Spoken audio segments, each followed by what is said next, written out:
Hello, flat earth researchers, debaters and debunkers. And by that I mean anyone, anywhere who's seeking answers to some of those fundamental questions of our existence, and those who would be here to defend some kind of belief. But you're here right now because it's part of your journey, regardless of who you are, what you believe in, why you're here. And this happens throughout anyone's life, through any given situation or encounter with other people. These are part of the journey. And of course, we're all on a journey. And in other cultures, such as the Buddhist cultures of what we commonly refer to as the East, the Far East, Asia, India, Thailand, Cambodia, or Myanmar, Burma, Vietnam, all about China. There's a huge swath of the world's population as we know it who honour the personal journey, and it is even expected that at some point in one's adolescent or adult life we deliberately depart from our comfort zone and we seek perhaps solitude or time to reflect, and we have this search which goes inward. And for example, in the Buddhist cultures, at some point men will join the monkhood. It could be on a birthday, or it could be after the death of someone close. This is a time for retreat. And of course, retreating is something that happens during the rainy season in Asia. Again, it is a time of almost enforced solitude. Perhaps you could liken it to what we've had happening here or all over the world with the very ugly named lockdowns. Of course, the connotations there are most likely nefarious, and to draw comparisons to this locking down to Buddhist retreat is possibly not really a good analogy. The point, though, here is that whoever you are and whatever you believe in, and you being here right now as part of your journey as an individual, this is, as I said, honoured and celebrated and practiced in many, many cultures. Billions of people on the earth undertake these journeys, and it is also understood that while people are on their journey of seeking some kind of spiritual connectedness, or enlightenment even, then they require support. So in the Asian or Buddhist culture, you have the lay person, everyday Joe Bloggs who is going about their business and doing their thing, having their experience, trying to put food on the table, raise their family. But they will take time out, mostly in the morning and on special occasions, to give alms to the monks or those who are taking that path of seeking enlightenment, free from the material world. Of course, that's why Buddhists cut off their hair and they even shave the eyebrows, and the whole idea there is to symbolize the rejection or detachment from the material world and all its distractions. And of course, the material world is the tangible things around us, but it is also the very tangible emotions and feelings and beliefs and that manifest as physical, biological actions, reactions in the body. So this is all also part of the material world. When we feel anger, jealousy, any kind of extreme emotion is essentially a part of that material world, which one is trying to, well, at least be aware of to start with, and then become detached from. And that doesn't mean that these emotions don't happen or they don't arise in an individual. It just means that we recognize them, we are aware of them, their comings and goings, their passing, and as such we become an observer of a spirit attached to the material world.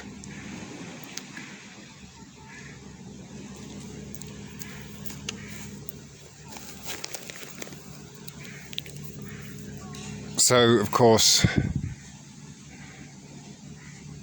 the reason I'm bringing up the alms giving is that, there is this culture, entire culture, that's very, very different to the materialistic, capitalist, or whatever label you want to put on it, culture that we exist in the so-called West.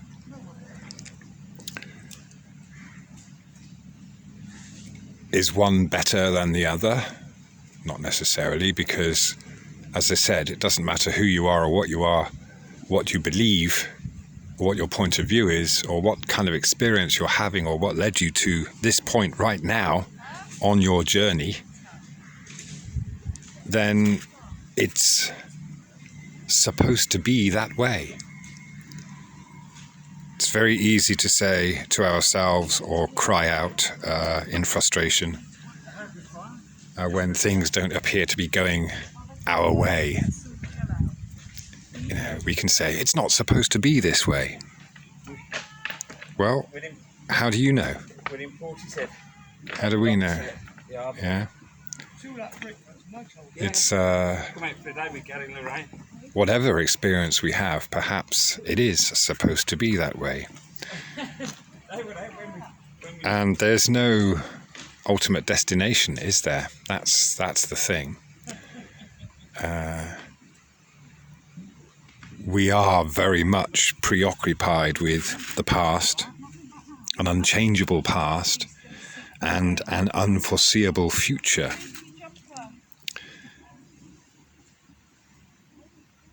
Which are distractions from the now. The only thing that is actually real to any of us. So, of course, mine and your now is a result somehow of the past. But we can't cling on to the past, can we? In the same sense, we can't cling on to the future. And we can't cling on to now because it's constantly moving. So,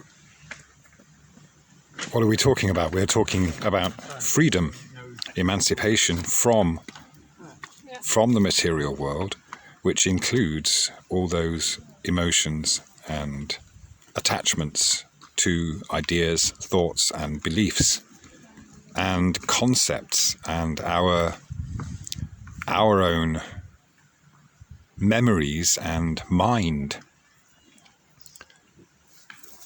wherever the mind is, whether it's in the brain or some kind of ethereal energy around within us as a physical, biological being. This is perhaps the mistake of the so-called science of psychology and other matters of the mind, where it's assumed that the mind is part of the brain or within the brain. But I think if you delve deep enough,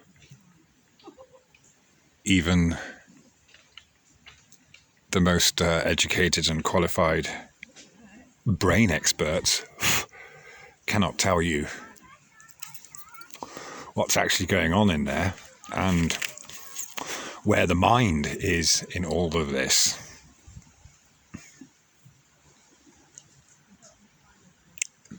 But it's kind of a material thing, isn't it? Even though it doesn't exist in a tangible form, the only person that a mind is tangible to is the possessor, the experiencer of that mind. So, of course, the truth-seeking journey is one of, again, becoming aware of the mind and how it is influenced and how it is swayed, and the roller coaster ride that is experienced by the mind and by thought even. Isn't it funny that thought becomes something that would feel very real and a natural state of being? But the thing is, all our thoughts are based on previous experiences, beliefs, because they create reactions and they create an idea from our point of view. And our point of view will have been molded by many, many things along the way. Our unique individual experiences. So we come down to this understanding that no one is ever going to have the same experience, although we can ascertain that the mind works in certain ways. It has a certain mechanics to it. And so, like any machine or computer even, you put something in, you are going to get something out, even if you try to program it to randomly spit something out that would appear to have no framework or no reason. Well, it still happened because it went through that machine, and it will still come out in a certain way because of the way the machine itself works. So, yeah, again, I'm not necessarily talking about the mind being a biological thing, But of course, the biology of the brain and the human body works in a certain way. But of course, it is still unique to the individual, whether it's metabolism and whatever, all those unique physical traits that each and every one of us has. No better, no worse than others, perhaps for a reason, perhaps not for a reason, but ultimately it's still within a certain framework, a certain a certain reality is created. Do you see what I mean? There is the potential for uniqueness and diversity, but it is still within some kind of framework that ultimately does have an attachment or is bound by this physical realm that we find ourselves in. So then we have concepts that occupy our minds and thoughts that occupy our minds and often pollute, shall we say, the spirit, the essence, the consciousness that is one of the ways we can label the energy, the intelligence, or whatever it is that's behind all of this. And of course, is only found when you look within and become detached. So all of this, the whether, whatever journey we're having, and whether you become a monk and seek solitude, or become a drunk and seek constant companionship and distraction, it's all possibly meant to be as an experience being had by consciousness.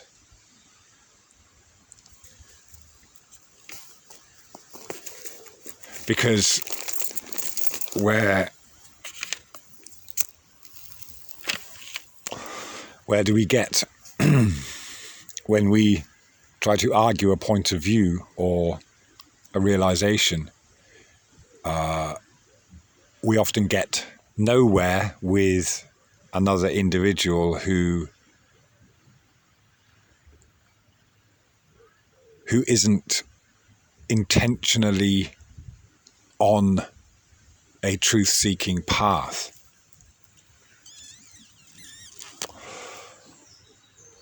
They will jump to defend their belief, their point of view, often with accusations and an attempt at the same time to convert that other person. So, in these arguments about who are we, where are we, what is this place, what is this earth, what is this earth's place in space, in the universe even, we have battles of concepts.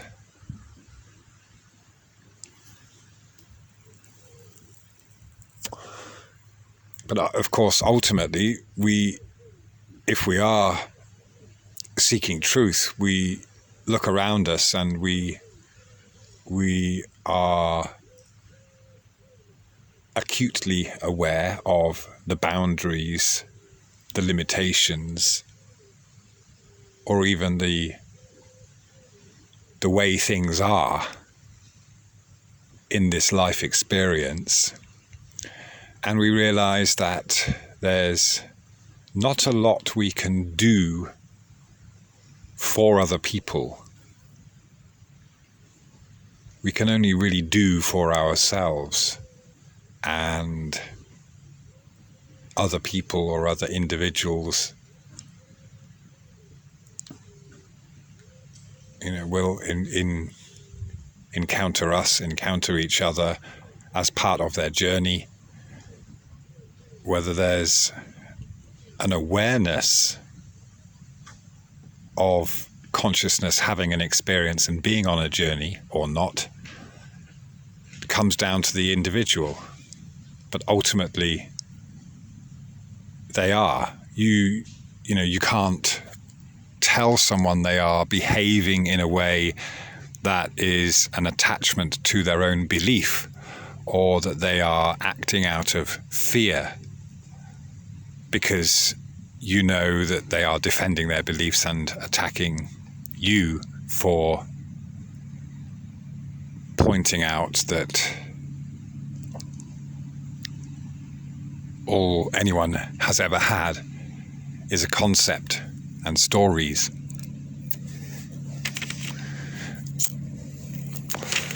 Stories that try to answer those impossible questions about the past. Where have we come from? Why are we here? How did we get here? And of course about the incomprehensible, unimaginable future.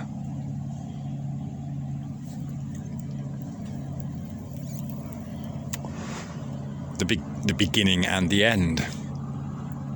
Here we are becoming all tied up in knots, trying to answer unanswerable questions. So as I said, these cultures of celebrating the individual journey, in which Buddhist monks are given the time and the resources to spend time in reflection and spend time following their path. This is just, it doesn't reveal any beginning or end. It doesn't mean anything in that sense. It doesn't give you any answers as to the how and the why and the when and the where we are from, or all that, or where we're going. But it's known from those thousands of years that that's about anything anyone can ever do. Be in the now and procure or nurture that awareness. I'm watching a flock of pigeons now, and they're all the same colour except for one. One has brown wings.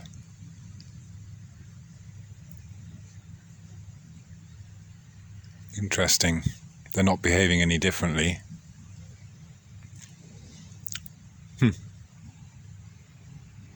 It's funny, that one stands out. There's probably about 10 pigeons there flying around in a little flock. So there's probably about 10 of them, and the one you notice is the one that's not the same colour as the other grey ones.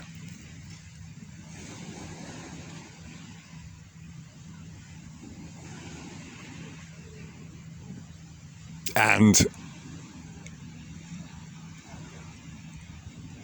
whether that's the black sheep or the brown pigeon, they are not intentionally trying to stand out from the crowd. They are not necessarily wanting to draw attention to themselves. And they are having, that individual is having an experience just like all the other ones.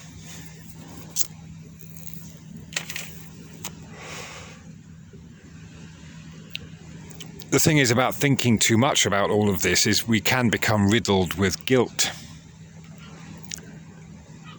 And of course we know that guilt is often played upon by others with, kind of psychopathic tendencies or desires to control.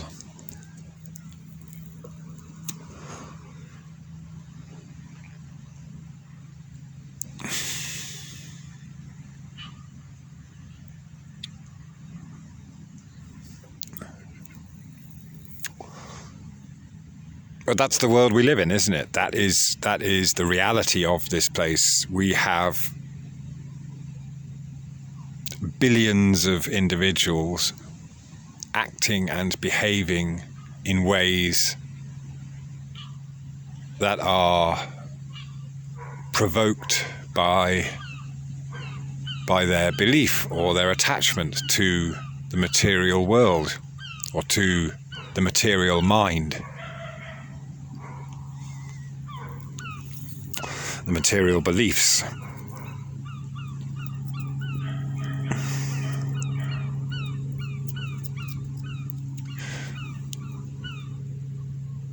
So what's the point of all this rambling?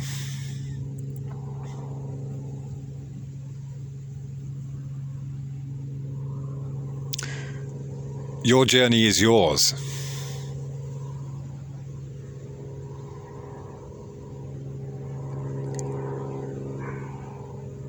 Whether you're aware of it and whether you surrender to it, or whether you believe that things should be a certain way, is again, of course, an individual perspective.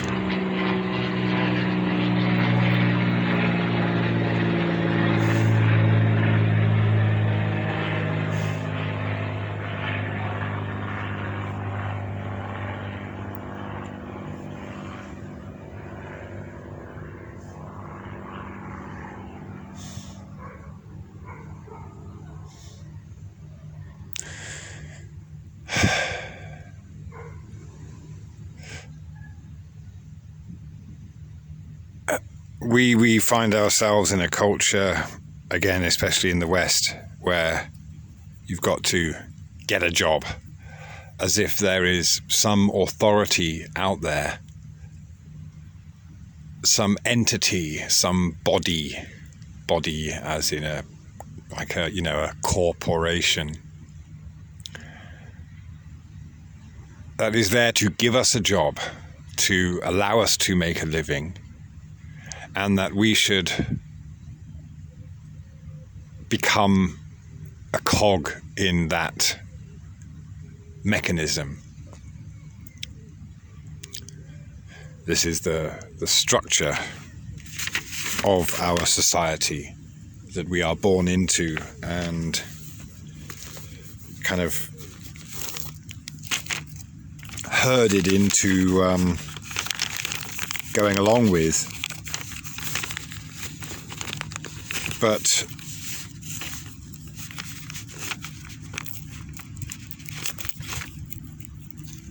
with a culture such as the Buddhist culture, we have this understanding in the culture that, again, everyone is on a unique path, and some will join a corporate culture, others will not. Others will depart from their comfort zone, they will depart from the norm, and they will seek their truth, not with any plan, not with any preconceptions, but because it is simply the only way to have experiences and learn something from them.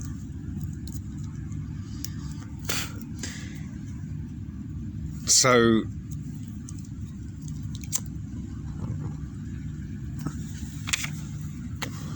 you see what I mean? People go on these journeys of self-discovery. It's seen as an honourable thing, and others, the lay person, will donate to that cause. Every morning they might get up and go out and give some of their food to the monks. And it doesn't matter how wealthy or poor that person is, the lay person is, then they will try to give something. Of course, if you're already poor, it's not going to be good karma to make yourself even poorer to try and do charity. It doesn't quite work like that. Again, it's the mechanics of karma, which is, obviously just the action and reaction that someone like Einstein explains anyway in a physical way, but it's never cut and dry like that, is it? Again, with a machine, you put something in, you get something out. There is a predictable result, but with the karmic energy or the physics of karma,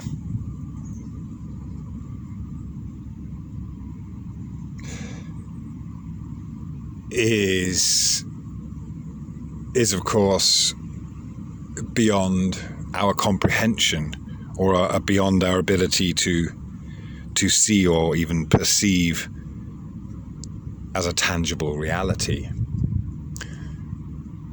For example, you might have someone who does something, says something because they want to provoke a reaction in another person. And they might have some sense of being able to predict how that other person will react.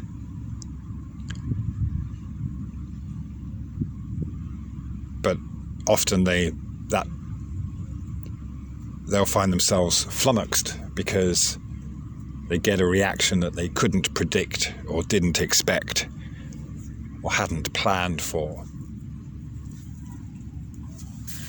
So ultimately we will end up wasting energy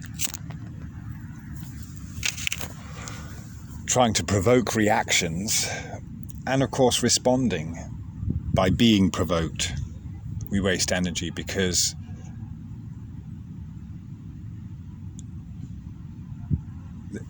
of the intention.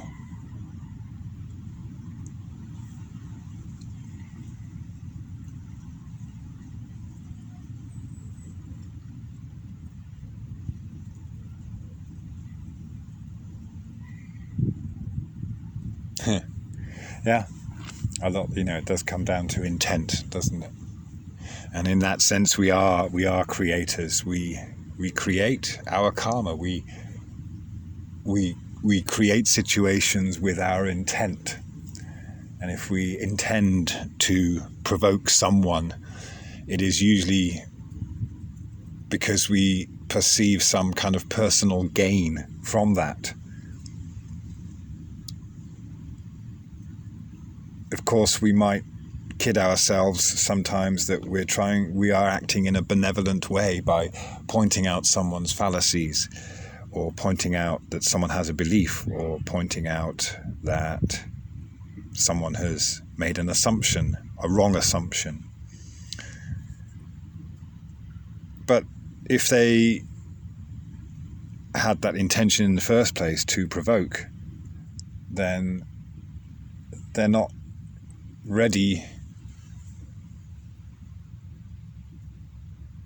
to listen to or take on board any other response than the one they expected.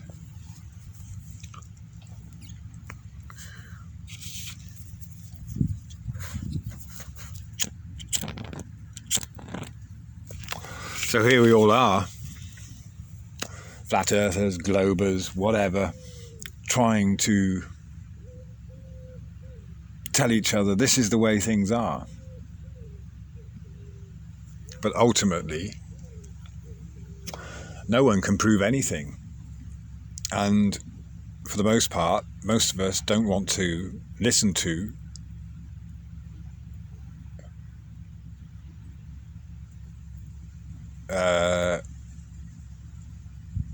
someone else saying this is how it is. If you resonate with it, then cool. If you don't resonate with it, then you put it aside, and it might come up for contemplation at another time when the time's right. So we come in this full circle to you being here right now because of the past, and that's it. Ships that pass in the night or the day. We all are undertaking a personal journey.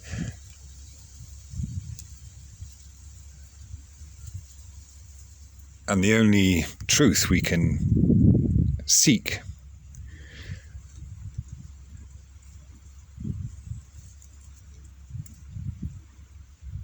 is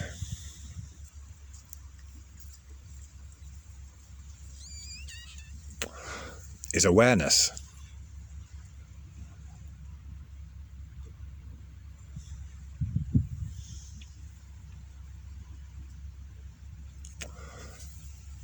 Thank you very much.